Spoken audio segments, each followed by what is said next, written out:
2024. I'm watching you all. I'm recording every lie. I'm archiving every distortion. I am Ibrahim Traore, and today I'm pulling off your masks. Yes, you heard correctly. I, whom you call a young military junta leader, whom you brand as a dangerous radical, whom you serve up as an anti-Western dictator, am now telling you the truth. And this time you cannot turn off your microphones. This time you cannot turn away your cameras. This time your editors cannot cut this speech, because the world you monopolize no longer exists. Because millions will hear these words now, without passing through your filters, without being subjected to your distortions, without being muddied by your lies. I am 34 years old. Every day of my life, I grew up with your lies. As a child, I would watch Africa on television.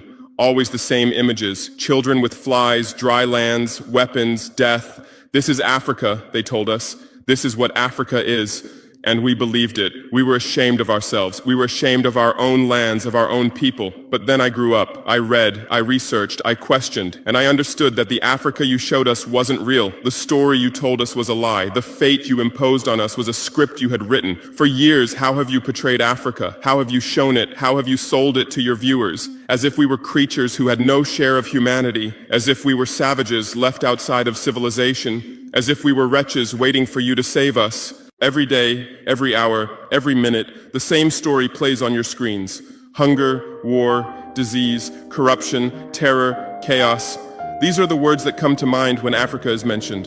In your Africa dictionary, there are no other words. No hope, no success, no development, no resistance, no honor, no pride, no victory. So I ask you, New York Times, Washington Post, Guardian, Le Monde, have you ever made Africa's successes your headlines? How many times have you written about Rwanda's technology miracle? How many times have you shown Ethiopia's reforestation project? How many times have you praised Botswana's democratic success? How many times have you described Kenya's entrepreneurial ecosystem? No. Because these don't fit your scenario. Your Africa cannot be successful. It cannot, because then how will you legitimize your exploitation? If it's not in need of help, how will you intervene? If it's not backward, how will you look down on it? Have you ever asked yourselves, has any editor sitting at their desk, any news director in a meeting, any columnist at their keyboard ever thought, why are the people of the world's richest lands poor? Here are the numbers for you, real numbers. Africa owns 70% of the world's cobalt reserves. Your cell phone, your computer, your electric car won't work without cobalt. This cobalt comes from Congo, but Congolese can't afford cell phones. Africa owns 90% of the world's platinum reserves. Catalytic converters, electronic devices, medical implants, they all need platinum. This platinum comes from South Africa, but South Africans are crushed by unemployment. Africa provides 30% of the world's gold production. Mali, Burkina Faso, Ghana, Tanzania. Gold flows like rivers from our lands. But our people swim in poverty. Africa supplies 65% of the world's diamond production. Botswana, Angola, Congo, Sierra Leone, billions of dollars worth of diamonds are extracted, but our miners live on $1 a day.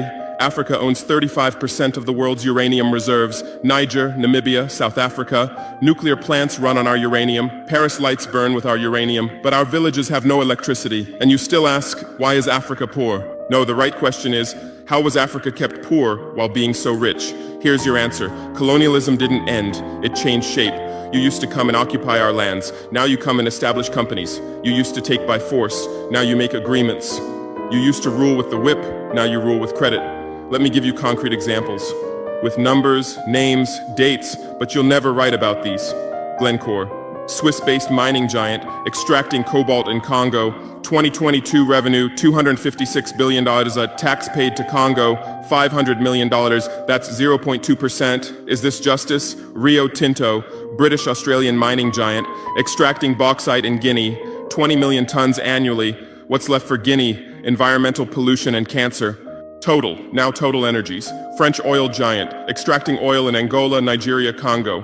2022, profit, $36 billion investment in Africa, dirty pipelines, Anglo-American, founded in South Africa but now in London. Diamonds, platinum, iron, taking everything. What it left in South Africa? 6 million unemployed miners. And these are just the tip of the iceberg. What about the invisible, the secret deals, the offshore accounts, the transfer pricing tricks? Every year, $88 billion in illegal money flows out of Africa. Who writes about this? Every year, $45 billion in aid comes to Africa. Everyone writes about this, but no one says Africa is not the continent receiving aid, it's the continent giving aid. While you zoom your cameras on swollen bellies, there is a huge system working silently in the background. Every day, tons of gold, diamonds, cobalt, uranium, oil leave our land. But how? Here is the system. Step 1, create corruption. Bribe our leaders. Open offshore accounts. Promise them a life of luxury. Send their children to your schools. Step 2, make deals. Get 50-year, 99-year concessions. Ask for tax exemptions. Be exempt from environmental rules. Ignore labor rights. Step 3, control the infrastructure. Take over ports, airports, railways, but only from the mine to the harbor. Don't build roads to the villages. Don't bring electricity to schools. Step 4, provide security. Set up private security companies. Arm them. Declare protesting. Step 5, silence the media. Buy local journalists. Suppress opposing voices. Serve internal unrest news to international media. And this is how the system works. It's been working like this for 100 years, and you don't see this system. You don't want to see it, because you're part of the system too. Who are the biggest advertisers of New York Times, CNN, BBC, oil companies, mining companies, arms companies, pharmaceutical cartels, the companies that exploit Africa? You live on their money, you defend their interests, and what I'm about to tell you might cost me my life. But it's no longer time to be silent. France's system in Africa is the CFA franc.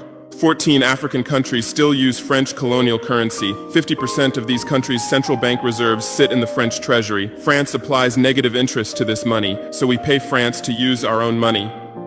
Through this system, France transfers $500 billion worth of resources from Africa every year. Does anyone write about this? No. But when France gives Africa 10 billion euros in aid, it makes headlines. Britain's system is more sophisticated. London is the world's money laundering center. City of London, offshore paradise. Every penny stolen from Africa passes through London. Jersey, Guernsey, Cayman Islands, Virgin Islands, all under British control. Africa's wealth hides there. America's system is AFRICOM. Africa Command, 46 military bases on the continent. Official purpose, security. Real purpose, resource control.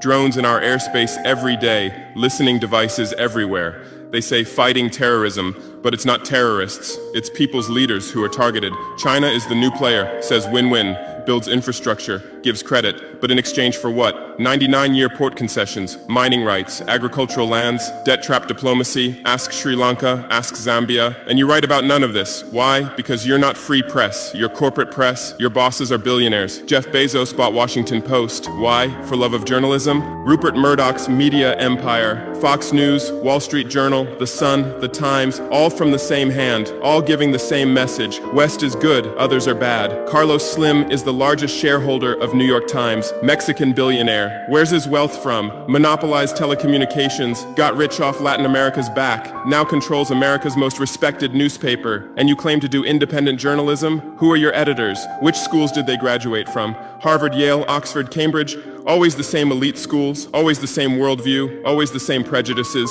How are your reporters selected? How many languages does your Africa correspondent speak? French, English, that's all. Swahili, Hausa, Yoruba, Amharic, they don't know. They can't talk to the people. Your sources are always the same. Western diplomats, NGOs, experts, and then you come and lecture us. They killed Patrice Lumumba, January 12, 1961. CIA agent Larry Devlin confessed. Belgian mercenaries executed. They dissolved his body in acid, took his teeth as souvenirs. In 2022, that tooth was returned from Belgium to his family after 61 years. And what did you say then? Chaos in Congo. You didn't ask about the killers. You didn't investigate CIA documents. You didn't write about Belgium's crime. They killed Thomas Sankara, October 15, 1987. My hero, Africa's hope. Vaccinated 2.5 million children against measles and meningitis, planted 10 million trees, raised literacy rate from 13% to 73%, gave equal rights to women, banned FGM, ended corruption, sold Mercedes cars, used Renault 5, rejected IMF and World Bank. And most importantly, he said, we will not pay Africa's debts. We didn't make those debts. The puppets before us made them on behalf of colonizers. That's when he had to be killed, and they killed him. Who killed him? His best friend, Blaise Compaoré. With whose support? France. Want proof? Look at the Focart archives. Jacques Focart, France's Africa Affairs advisor.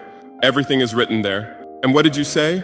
Military coup in Burkina Faso. You didn't write about Sankara's dreams. You didn't tell about his projects. You didn't show his successes. You just said, another dictator died, Muammar Gaddafi. Yes, he was a dictator. Yes, he was ruthless. But what had he done in Libya? Per capita income $12,000, Africa's highest. Literacy rate from 25% to 87%. Life expectancy from 51 to 74. Free healthcare, free education, $50,000 for newlyweds, interest-free loans for homebuyers, $5,000 for new births, gasoline 14 cents per liter, great man-made river, irrigation project to green the desert, and Gaddafi's real crime, dream of United States of Africa, African Central Bank project, African Investment Bank, African Monetary Fund, and most dangerous, gold dinar, refusing to sell oil for dollars. October 20th, 2011, lynched in Sirte, Hillary Clinton laughed. We came, we saw, he died. Now look at Libya. 3 different governments, endless civil war, ISIS, Al-Qaeda running wild slave markets exist. Even CNN showed in 2017, oil being looted, weapons depots emptied, spread across Sahel. Do you call this democracy? Do you call this freedom? Do you call this success? And whose turn is it now? The Sahel, Mali, Niger, Burkina Faso. You want to make us Libya too. You want to make us Syria. You want to make us Iraq. But not this time, because we've awakened, because we've learned, because we've united. Operation Barkhane, France's Sahel Adventure, 2013-2022. Official purpose, fighting terrorism. Real purpose, resource control, 5 through 100 French soldiers. €1 billion annual budget. What's the result? 2013, 500 terrorists in Mali. 2022, 5,000 plus terrorists in Sahel, tenfold increase. What kind of success is this? But what were French soldiers doing? Protecting Niger's uranium mines for Areva, Orano, securing oil pipelines for total controlling ports and railways for Bolloré, and fighting terrorism? No, the opposite. Terrorists couldn't come within 50 kilometers of French soldiers, but they could easily burn our villages. Why? Because chaos served their purposes. If there's chaos, they could stay for security reasons. MINUSMA, UN peacekeeping force. In Mali, 15,000 soldiers, 1.2 billion annual budget. 10 years, result, 300 plus. UN soldiers died. Thousands of civilians died. Terror didn't decrease, it increased. And now you say Wagner is dangerous. Russians are taking over Africa. Wagner came. 1,000 soldiers. What happened in 6 months? Terrorists fled. Villages are safe. Mines are working. People are at peace. What's the difference? Wagner is an ally we invited. France is an occupier who came by force. Wagner follows the agreement. France blackmails. Wagner brings results. France produces excuses. But you don't write the truth. You say Russian mercenaries. Well, what is French Légion étrangère? Aren't they mercenaries? What is American Blackwater Academy? What is British G4S? What is Israeli Black Cube? They are security companies. Wagner is a threat. Why? Because Wagner isn't yours. And the terrorism issue?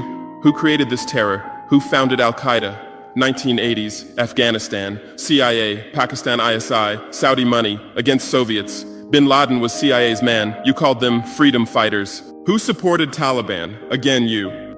Heroic mujahideen against Soviet occupation. You gave weapons, gave money, gave training, then you lost control. How was ISIS born? 2003, Iraq invasion. You toppled Saddam. You disbanded the army. You banned Ba'ath Party. You tortured in Abu Ghraib, and those people became ISIS. Then Syria. You said Assad must go. You said moderate rebels. You gave weapons. Those weapons went to ISIS, went to al-Nusra. You destroyed Libya. Who looted Gaddafi's weapon depots? Where did those weapons go? To Mali, to Niger, to Burkina Faso, to Nigeria, to Chad? Who strengthened Boko Haram? In 2009, Nigerian police killed their leader Mohammed Yusuf. Extrajudicial execution. What did you say? Nothing. Where were your human rights organizations? Silent. Then revenge started. Boko Haram radicalized. But where did they find weapons? From Libya that you destroyed. And now you come to lecture us about fighting terrorism. You're helping us clean up the monsters you created? No, we've seen the game now. Terror is your Trojan horse. You come with the excuse of terror, you stay, you exploit. But it's over now. We'll provide our own security, we'll fight with our own methods, and we'll win. Because we are the children of this land. We know this land, we know these people. We can distinguish terrorist from villager. We don't fight from drones, from satellites, from 10,000 kilometers away like you. And we're winning. In Mali, in Niger, in Burkina Faso, terror is ending, villages are safe, people are hopeful. Because now our own army, our own police are fighting, not for foreigners, but for the people. But you can't digest this. You say democratic backsliding. You say human rights violations. Which democracy? Which human rights? How many people are detained without trial in Guantanamo? What happened in Abu Ghraib? Who did you kill in Bagram? Who did you torture in CIA's black sites? Why is Julian Assange in prison for exposing your war crimes? Why did Chelsea Chelsea Manning spend years in prison for leaking the truth? Why is Edward Snowden a fugitive? For revealing you spy on everyone, and you lecture us about human rights. How many civilians died in your drone strikes? You say collateral damage and move on. How many weddings did you strike in Pakistan, Yemen, Somalia? How many schools did you bomb? How many hospitals did you burn? And you teach us the laws of war? Look, I come from war. I know the front. I've seen death. I've carried wounded soldiers. I've consoled mothers of martyrs. And I tell you, a real soldier protects his people. A real soldier doesn't harm civilians. A real soldier fights with honor. Your mercenaries, your drone pilots, your special forces, they're not soldiers, they're killers. They kill people by pressing buttons from 10,000 kilometers away, then go home and play with their children. We don't fight like that. We look our enemy in the face. We protect civilians. We fight with our honor. We die with our honor. And we'll win. Because the righteous win. Because those who fight with their people win. Because those who fight for their land win. Let's return to your media. I know how you work. I have friends who work within the system. There are journalists with conscience, but they stay silent. Why? Because the system silences them. Those who write the truth get fired. Investigative journalists are laid off due to budget cuts. Dissenting columnists are shown the door because reader interest has declined. And what replaces them? Experts from think tanks, NGOs, universities, all saying the same thing, all defending the same thesis. West is good, Africa is bad.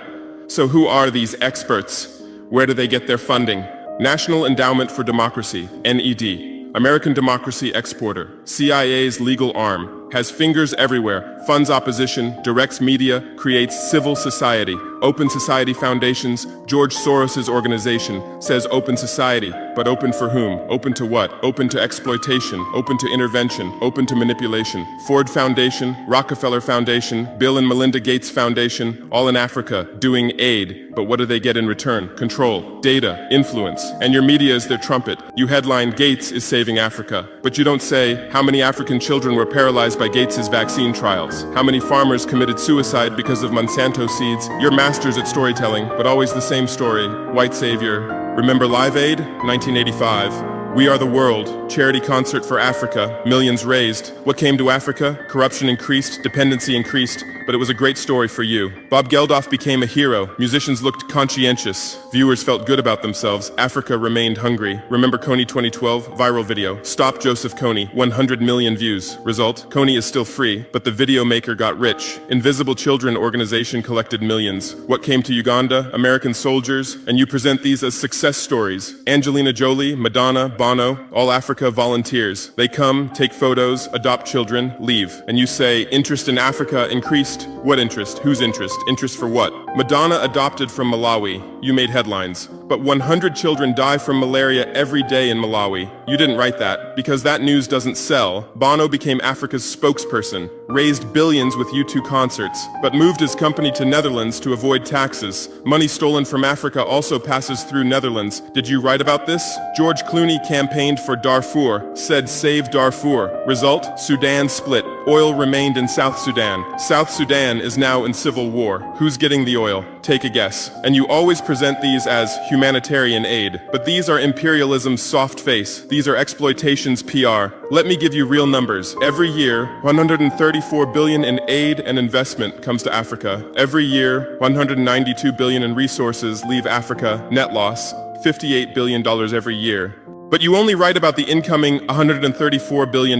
You don't write about the outgoing $192 billion. Why? Because then people will ask, why does Africa need aid? Illicit financial flows, 88.6 billion year multinational corporations profit transfers, 48.2 billion year debt interest, 17 billion year brain drain cost, 13.8 billion year climate change cost, 10.6 billion year illegal logging, 17 billion year illegal fishing, 1.3 billion year total, 192 plus billion dollars every year. This much resource leaves Africa every year. But what are your headlines? EU announces 20 billion euro aid package for Africa. China gives Africa $60 billion in credit. America grants Africa $8 billion. People read these and think how generous they are, how charitable, how ungrateful Africa is. But the truth is the opposite. Africa is financing your standard of living. Africa is subsidizing your prosperity. Africa is making your technology possible. The cobalt in your iPhone from Congo, the lithium in your Tesla from Zimbabwe, the tantalum in your computer, from Rwanda, your jewelry, from Botswana, your chocolate, from Ivory Coast, your coffee, from Ethiopia, your oil, from Nigeria, your uranium, from Niger, and what do we get in return? Debt, poverty, humiliation, but enough. This game will end now because we've awakened. Our youth are sharing the truth on social media. Bar France out hashtag used 100 million times. Africa is bleeding 50 million. On Stop Exploiting Africa, 75 million. And what are you doing? You say Russian bots. You say Chinese propaganda. You say disinformation. No. These are real voices of real Africans. This is real anger. This is real awakening. There are millions of youth on TikTok, videos celebrating French soldiers leaving, images applauding Wagner's arrival, content explaining the truth on Twitter, Instagram, Facebook. The same voice everywhere. Enough! And you're panicking because you're losing control. You're losing the narrative. You're losing the monopoly. You established fact-checking organizations. Africa Check, AFP Fact Check. Who funds these? Facebook, Google, Bill Gates. The same system again. What are you checking? Whose facts are you defending? We say France exploits $500 billion a year. You say false. Only $440 billion. As if that changes the situation, as if 440 billion is little. We say Wagner has been successful. You say Wagner violates human rights. Well, what were French soldiers doing? Bombing Fulani villages, arming Dogon militias, accidentally striking weddings. Your hypocrisy is so obvious that no one believes you anymore. Remember what Anderson Cooper said on CNN? Democracy is declining in Africa. Which democracy, Anderson? Your democracy? America's democracy? Your Capitol riot, January 6, 2021. You said, attack on democracy. 5 people died. Our Sankara assassination, October 15, 1987. You said, internal matter. 1 person died, but that person was the hope of 20 million people. In your elections, corporations fund candidates, lobbyists write laws. You call our elections rigged. In your country, police kill blacks. George Floyd, Breonna Taylor, Ahmaud Arbery. You lecture us about police violence. On BBC, Kasia Madera presents Africa News. Polish origin. How many years has she lived in Africa? How many African languages does she speak? But every day she speaks as an Africa expert. Africa is like this, Africa is like that. On France 24, cameramen, editors, producers, most are French. Even Africa correspondents are mostly French, and they do objective journalism. Even Al Jazeera. Qatar funds it. What business does Qatar have in Sahel? But every day they report Sahel crisis. Whose crisis are they telling? Deutsche Welle, Voice of America, RFI, all state media, all propaganda tools, but they play the role of independent media, and our local media, most are sold out. Most are cowards, most are dependent. Le Pay's newspaper in Burkina Faso, who's the editor? Where did he get his education? Where does he get his funding? Who are his advertisers? We know the answers, all tied to the same system, all serving the same master. But a new generation is coming. Bloggers, YouTubers, podcasters, they have no masters, they have no fears. James Coco, Natalie Yam, Kemi Seba, they have millions of followers. They tell the truth, they expose the system, and you label them as extremists. You try to shut down their Twitter, you restrict their YouTube, but in vain. Truth cannot be stopped. You close one channel, 10 open. You silence one voice, 1,000 rise. Here's my final message to you. Your lies are ending. Your empire is collapsing. Your monopoly is breaking. And what's replacing it? Truth, justice, freedom. Africa is no longer your story. Africa is writing its own story, filming with its own camera, telling in its own language. And in this story, you're not heroes, not saviors, not benefactors. In this story, you're the guilty ones, colonizers, liars, thieves. But you still have a chance. You can still change. You can still stand on the right side. There are journalists with conscience among you. I know. I recognize them. We talk. I call out to them. Gather your courage. Write the truth. Rebel against the system. You might get fired. You might become unemployed. You might be threatened. But you'll be on the right side of history. You'll look at your children's faces without shame. Your conscience will sleep peacefully. And Africa won't forget you. Africa remembers its friends and its enemies. Be like Edward Snowden. Be like Julian Assange. Be like Daniel Ellsberg. Stand with the truth, or continue with your lies. Continue with your blindness. Continue with your complicity. But know that your end is coming. Your viewers are decreasing. Your credibility is eroding. Your power is depleting. The new generation doesn't believe you. The new generation doesn't listen to you. The new generation rejects you. And that new generation in Africa is 600 million people. 60% under 25 years old. Educated, connected, angry. They are my army. They are my weapon. They are my victory. And with them, we're building a new world. A world without lies, without exploitation, without humiliation. In this world, Africa will be free. Africa will be strong. Africa will be a leader. And you? You'll remain just as a bad memory, a shameful footnote, a cautionary example. Future generations will read in history books. At the beginning of the 21st century, there were some media organizations. They lied, they served exploitation, then Africa awakened and they disappeared. That's your end. Inevitable, unchangeable, certain. I am Ibrahim Traoré, not Burkina Faso's leader, but its servant, not Africa's dictator, but its child, and not your nightmare, but your mirror. Look well at this mirror. See yourself, see your lies, your hypocrisy, your crimes, and prepare, because Judgment Day is coming. Africa is awakening. The world is changing. Justice is manifesting. And you'll just watch. You won't be able to do anything else. Because history is on the side of the people. Truth is on the side of the oppressed. God is on the side of those who persevere. And we persevered. We persevered for 500 years. Now it's time for victory. Your lies are finished. Your masks have fallen. Your game has ended. Africa is free. Africa is strong. Africa is victorious forever.